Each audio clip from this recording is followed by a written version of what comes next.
नुपुर शर्मा से जुड़ी एक बड़ी खबर आ रही है। आपको बता दें, राजस्थान के श्रीगंगानगर में बीएसएफ ने एक पाकिस्तानी घुसपैठिए को पकड़ा है जो नुपुर की हत्या के मकसद से भारत में दाखिल होने की कोशिश कर रहा था। पकड़े गए घुसपैठिए का नाम रिजवान है। पाकिस्तान के पंजाब के मंडी बहावबीन का रहने वाला है रिजवान। 5 संयुक्त एजेंसियां जो हैं वो पूछताछ कर रही हैं इस समय रिजवान से। तो बॉर्डर से पकड़ा गया है, राजस्थान के बॉर्डर से श्रीगंगानगर से गिरफ्तार किया गया है और रिजवान नाम है इस शख्स का। नुपुर शर्मा की हत्या के इरादे से घुसपैठ कर रहा था। मनीष शर्मा ज्यादा जानकारी लिए हुए जुड़ रहे हैं। मनीष शर्मा, ये दावा किया जा रहा है कि जो रिजवान अशरफ है ये इस नियत से घुसपैठ कर रहा था कि नुपुर शर्मा को मारना है। क्या डिटेल है इस रिजवान अहमद को लेकर आपके पास, रिजवान अशरफ को लेकर?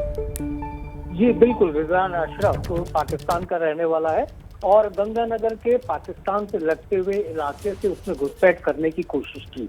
प्रारंभिक पूछताछ में कुछ इस तरीके के संकेत मिले कि वो संभवतः नुपुर शर्मा की हत्या के इरादे से भारत में घुसा है, क्योंकि पूछताछ में कुछ ऐसी जानकारियां सामने आई कि उसने हिंदुस्तान में दाखिल होने से पहले पाकिस्तान में कुछ मौलवियों के साथ बैठक की थी। हालांकि ये तमाम जानकारियां अभी अपुष्ट हैं, क्योंकि आर्मी इंटेलिजेंस समेत अन्य 4 एजेंसियां उसके साथ इस वक्त पूछताछ कर रही है। संभावना ये भी है कि शाम 5 बजे एसपी गंगानगर आनंद शर्मा इस मामले को लेकर के खुलासा कर सकते हैं। लेकिन रिजवान अशरफ ने इस बात को कबूला है बातचीत में कि वो अजमेर दरगाह शरीफ जाना चाहता था। नुपुर शर्मा की हत्या के लिए क्या प्लान था, क्या वो हत्या के मकसद से भारत में दाखिल हुआ, ये तमाम वो बातें हैं जिनका खुलासा उससे पूछताछ के बाद हो पाएगा। लेकिन प्रारंभिक तौर पर ऐसी जानकारी मिली है कि वो हिंदुस्तान में इस इरादे को लेकर आया था कि नुपुर शर्मा को मारेगा और साथ ही साथ उसने अजमेर ख्वाजा साहब की दरगाह पर जाने की इच्छा जताई थी। मनीष, ये ऐसा लग रहा है कि बहुत चालाक है और उलझाने की कोशिश कर रहा है। भाई, अगर आपको दरगाह में दर्शन करने हैं, दरगाह आना है, तो उसके लिए तो भारत सरकार वीजा देती है ना। वीजा पे तो कोई इनकार है नहीं। आप अगर घुसपैठ कर रहे हैं तो बदनीयती और गलत जो आपके मंसूबे हैं वो तो साफ हो जाते हैं।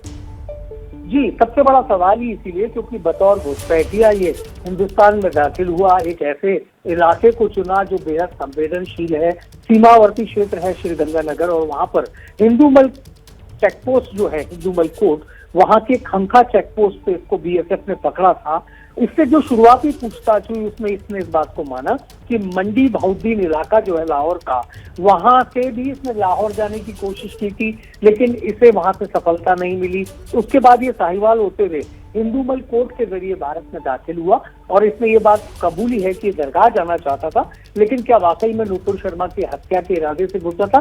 संभावना ये जताई जा रही है कि 5 बजे बाद एसपी आनंद शर्मा इस मामले का खुलासा कर सकते हैं। बहुत बहुत धन्यवाद मनीष शर्मा इस पूरी जानकारी के लिए। तो राजस्थान में श्रीगंगानगर बॉर्डर से रिजवान अशरफ नाम के एक शख्स को गिरफ्तार किया गया है। नुपुर शर्मा की हत्या करने का इरादा रखता था ये शख्स और 5 जो इंटेलिजेंस एजेंसियां हैं, सिक्योरिटी एजेंसीज हैं, वो पूछताछ कर रही हैं और घुसपैठ का आखिर और क्या मकसद था, ये सब जानकारी जुटाने की कोशिश की जा रही है। साक्ष्यों को एकत्रित किया जा रहा है, कॉल डिटेल्स भी खंगाले जा रहे हैं और पाकिस्तान के मंडी बहावबीन का रहने वाला है ये रिजवान अशरफ, जिसको बीएसएफ ने पाकिस्तानी बॉर्डर यानी राजस्थान पाकिस्तान बॉर्डर से गिरफ्तार किया है श्रीगंगानगर से। और नुपुर शर्मा का जो बयान था उसको लेकर ये नाराज था और ऐसा बताया जा रहा है कि नुपुर शर्मा को मारने की कोशिश का इरादा लेकर ये आदमी भारत में घुसपैठ करने की कोशिश कर रहा था। हालांकि ये सुरक्षा एजेंसियों के हाथ लग गया, बीएसएफ ने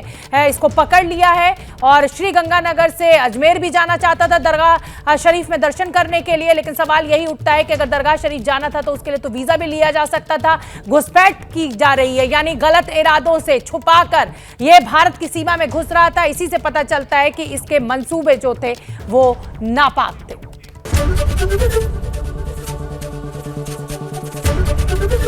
एबीपी न्यूज आपको रखे आगे।